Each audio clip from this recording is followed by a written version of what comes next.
20% feed తగ్గిపోతుంది sir. ఎంత 20% feed input తగ్గిపోతుంది. So that we can reduce 30 to 40,000 reduce చేయొచ్చు. That is the cost of input. నాకేంటంటే seaweed valuation ఇట్లా చేస్తే ఆదాయం వస్తుందా, లేకుంటే వాల్యూ అడిషన్ కెమికల్స్ ఫార్మాస్యూటికల్స్ పోతే ఆదాయం వస్తుంది? మొన్నటి వరకు వాళ్ళకు కూడా తెలియదు. చెప్పేదాకా వాళ్ళు మేము ఎప్పుడు ఆలోచించలేదు sir. Now we are forcing pharmaceutical. అక్కడ వాల్యుయేషన్ ఎక్కువ వస్తుంది. మా దగ్గర ఏంటంటే మొన్నటి వరకు సీలో చేసేవాళ్ళం, బ్యాక్ వాటర్లో ఇప్పుడు బాగా చేస్తున్నాం సార్. బ్యాక్ వాటర్లో చాలా ఎక్కువ ల్యాండ్ కూడా ఉంది. ఫస్ట్ ఫేజ్లో బ్యాక్ వాటర్ స్టార్ట్ చేసాం. 45 daysలో ఫస్ట్ క్రాప్ వస్తుంది. ఎంత వస్తుందో చూసి మొత్తం సీ కోస్ట్ అంతా చేద్దామని ప్లాన్ చేస్తాం. మీరు వర్కౌట్ చేయండి. This is one best project. Value addition last time అప్పుడు లెక్చర్లో వచ్చినప్పుడు చెప్పారు. అప్పటి నుంచి బాగా స్ట్రాంగ్గా జిల్లాలో Actually, sir, we get two-way benefits, sir. One is we can reduce the cost of production. Another is we can sell the seaweed, excess seaweed, and we can earn subsidy. Not only that, మీరు గుర్తుపెట్టుకోవాలి, seaweed నుంచి ఎక్కువ ఆదాయం సంపాదించాలి. Exactly, sir. Even fertiliser, everything. East west ఎక్కువ hub లాగా అయింది ఆక్వాకల్చర్కి. ఇది మనకి ఇప్పుడు ఆక్వాకల్చర్ ఒడిశా అటు సైడ్ కూడా బాగా యాక్టివ్గా అయింది సార్. వాళ్ళు కూడా అక్కడికి వచ్చి అది చేస్తున్నారు. సో ఇంకో చిన్న హబ్ మనం శ్రీకాకుళంలో పెట్టుకుని సీడ్లింగ్స్ కానీ దానికి ఫీడ్ కానీ ఇక్కడ ఒక చిన్న హబ్ పెడితే మనం ఒరిస్సాకి అంతటికి కూడా బాగా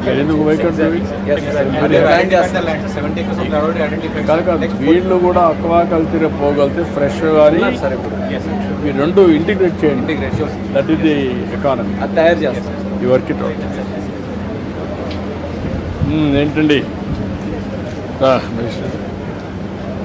మనకి ఇది హెల్మెట్ బ్యాంక్ అని చెప్పేసి మన శ్రీకాకుళంలో ఏంటంటే అసలు హెల్మెట్ యూసేజే లేదు సార్. మనకి లాస్ట్ 5 years యాక్సిడెంట్ డేటా చూసినప్పుడు ఆల్మోస్ట్ 62% వచ్చి బైక్ విక్టిమ్సే ఉన్నారు సార్. సో అందుకని ఏం చేస్తున్నామంటే మనం పోలీస్ వైపు నుంచి వాళ్ళకి ఒక 2 days 3 days లోన్గా ఇస్తున్నాం సార్ హెల్మెట్. సో దట్ వాళ్ళు అది యూజ్ చేసుకొని తర్వాత మళ్ళీ మనకు కొత్త హెల్మెట్ కొన్న తర్వాత అది రిటర్న్ చేయాలి sir. Now I got to do one thing to start element Uberisation. Uberisation ఇక్కడి నుంచి ఇస్తాడు, అక్కడి ఇచ్చేసి వెళ్ళిపోతాడు. ఇంకో ముందు అది అలవాటు చేయాలి. అప్పుడు ఎక్కువ ఉండడం వల్ల సార్ అస్సలు వాడేవాళ్ళు కాదు సార్. మనం ట్రై చేస్తాం, లేరు వాడట్లేదు కాబట్టి ఇది స్టార్ట్ చేస్తాం. షాపులు పెట్టేసి ముందు ఊబరైజేషన్ పెట్టండి. తర్వాత నెక్స్ట్ నర్సనపేటకి, శ్రీకాకుళంకి, నర్సనపేటకి, పలాసకల్ పెట్టండి. అది వర్కౌట్ చూద్దాం. ఆ తర్వాత హ్యాబిట్ అయిపోతుంది. ఓకే, తర్వాత నెక్స్ట్ 2-3 months సార్ మనం ఇది కూడా తీస్తాం. డేటా కూడా ఎంత యాక్సిడెంట్స్ మనకి 2 wheelers తగ్గుతున్నాయన్న దాన్ని బట్టి. లాండర్ ఇది బాగా చేస్తున్నారు. దాన్ని లాజికల్గా తీసుకెళ్ళి మాస్టరైజ్ చేయండి.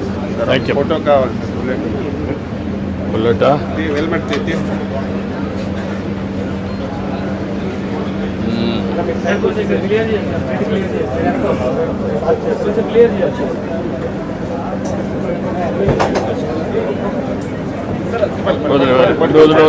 మీరు చిన్నప్పుడు నడిపిందేలేండి.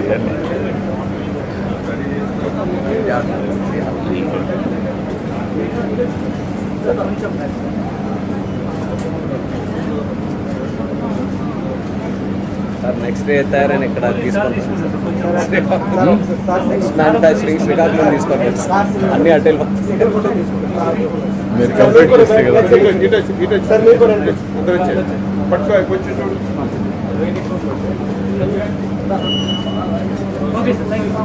ఓకే, ఏమన్నాడు?